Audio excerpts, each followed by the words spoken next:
Day 89. The Book of 1 Samuel. Chapter 13.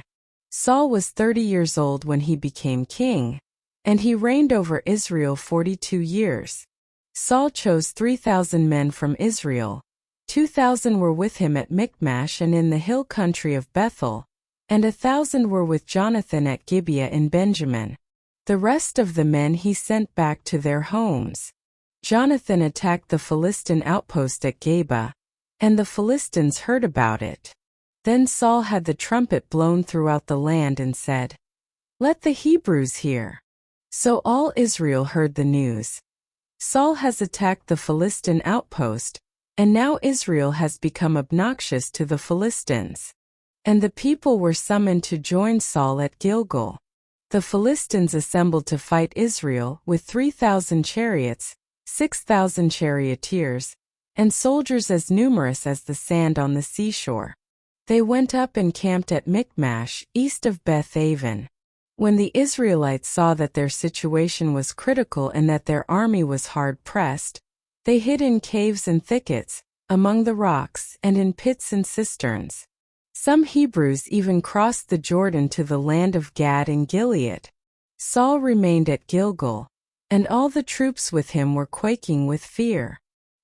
He waited 7 days, the time set by Samuel, but Samuel did not come to Gilgal, and Saul's men began to scatter.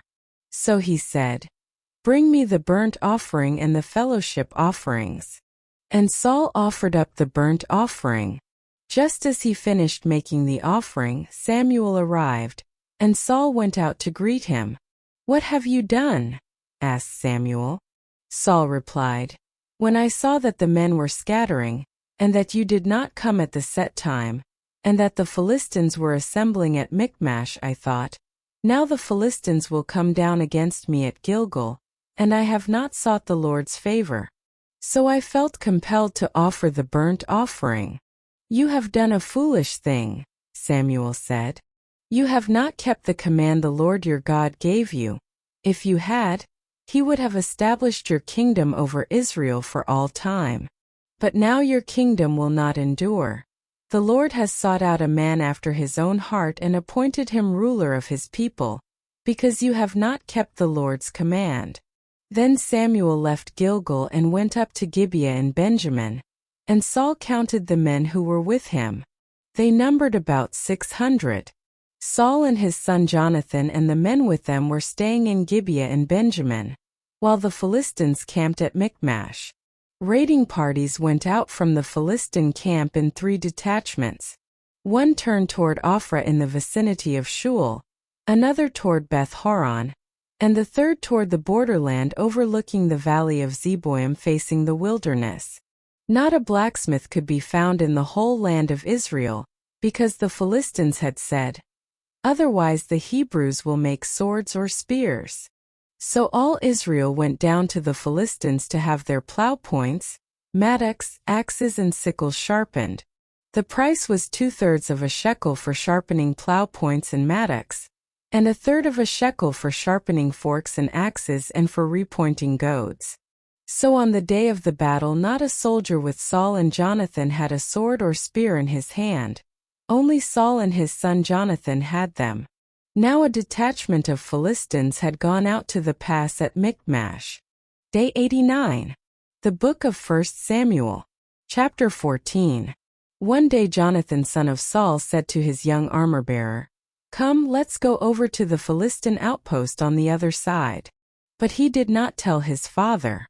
Saul was staying on the outskirts of Gibeah under a pomegranate tree in Migron. With him were about 600 men, among whom was Ahijah, who was wearing an ephod. He was a son of Ichabod's brother Ahitub son of Phinehas, the son of Eli, the Lord's priest in Shiloh. No one was aware that Jonathan had left. On each side of the pass that Jonathan intended to cross to reach the Philistine outpost was a cliff. One was called Bozez and the other Seneh. One cliff stood to the north toward Michmash, the other to the south toward Geba. Jonathan said to his young armor-bearer, "Come, let's go over to the outpost of those uncircumcised men. Perhaps the Lord will act in our behalf." Nothing can hinder the Lord from saving, whether by many or by few. Do all that you have in mind, his armor-bearer said. Go ahead. I am with you heart and soul. Jonathan said.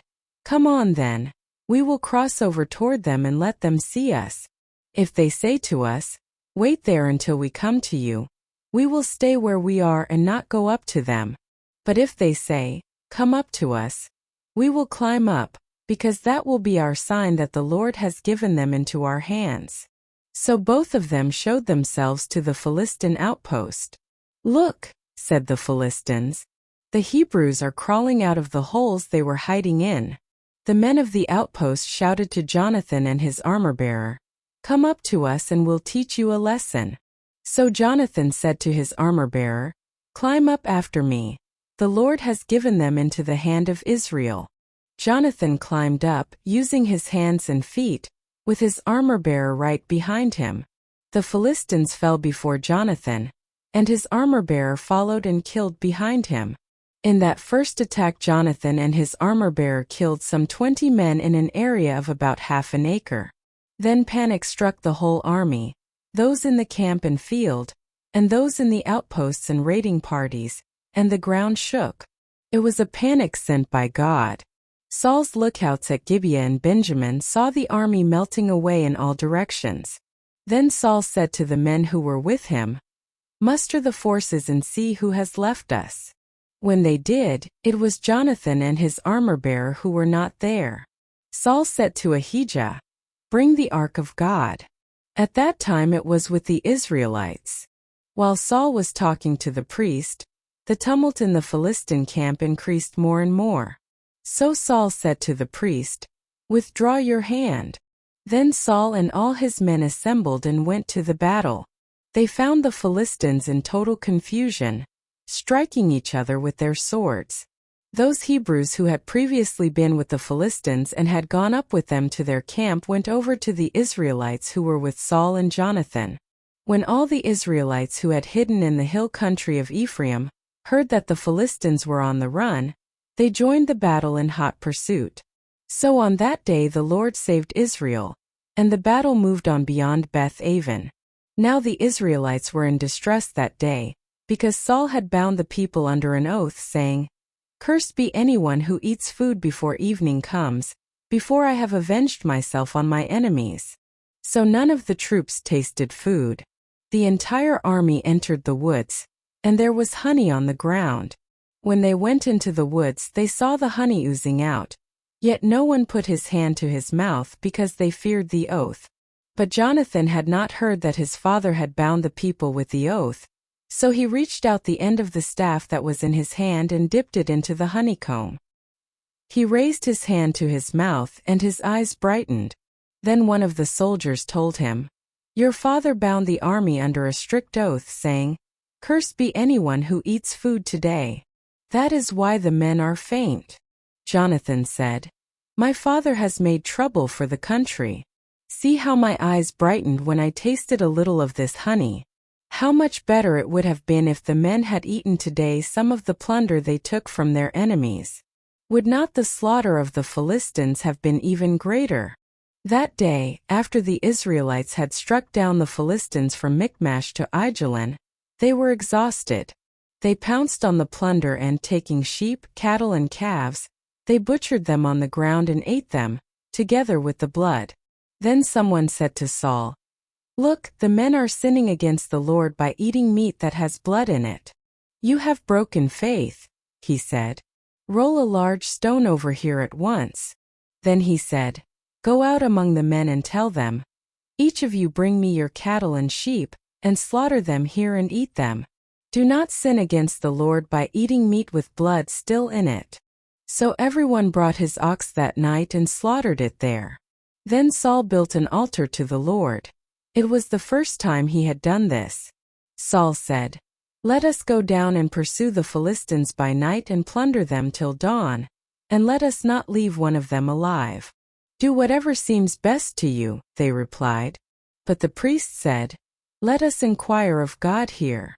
So Saul asked God, shall I go down and pursue the Philistines? Will you give them into Israel's hand? But God did not answer him that day. Saul therefore said, "Come here, all you who are leaders of the army, and let us find out what sin has been committed today. As surely as the Lord who rescues Israel lives, even if the guilt lies with my son Jonathan, he must die." But not one of them said a word. Saul then said to all the Israelites, "You stand over there. I and Jonathan my son will stand over here. Do what seems best to you," they replied. Then Saul prayed to the Lord, the God of Israel, "Why have you not answered your servant today? If the fault is in me or my son Jonathan, respond with Urim, but if the men of Israel are at fault, respond with Thummim." Jonathan and Saul were taken by lot, and the men were cleared. Saul said, "Cast the lot between me and Jonathan my son." And Jonathan was taken. Then Saul said to Jonathan, "Tell me what you have done." So Jonathan told him, "I tasted a little honey with the end of my staff, and now I must die." Saul said, "May God deal with me, be it ever so severely, if you do not die, Jonathan." But the men said to Saul, "Should Jonathan die, he who has brought about this great deliverance in Israel? Never. As surely as the Lord lives, not a hair of his head will fall to the ground, for he did this today with God's help." So the men rescued Jonathan, and he was not put to death. Then Saul stopped pursuing the Philistines, and they withdrew to their own land. After Saul had assumed rule over Israel, he fought against their enemies on every side: Moab, the Ammonites, Edom, the kings of Zobah, and the Philistines. Wherever he turned, he inflicted punishment on them. He fought valiantly and defeated the Amalekites, delivering Israel from the hands of those who had plundered them. Saul's sons were Jonathan, Ishvi, and Malchishua. The name of his older daughter was Merab, and that of the younger was Michal. His wife's name was Ahinoam, daughter of Ahimaaz. The name of the commander of Saul's army was Abner, son of Ner, and Ner was Saul's uncle. Saul's father Kish and Abner's father Ner were sons of Abel. All the days of Saul there was bitter war with the Philistines, and whenever Saul saw a mighty or brave man, he took him into his service. Please consider giving this video a thumbs up to show your support. Additionally, please follow, subscribe, and share to help us spread the good news together. Feel free to comment and let us know which country or city you're tuning in from. Tune in for day 90.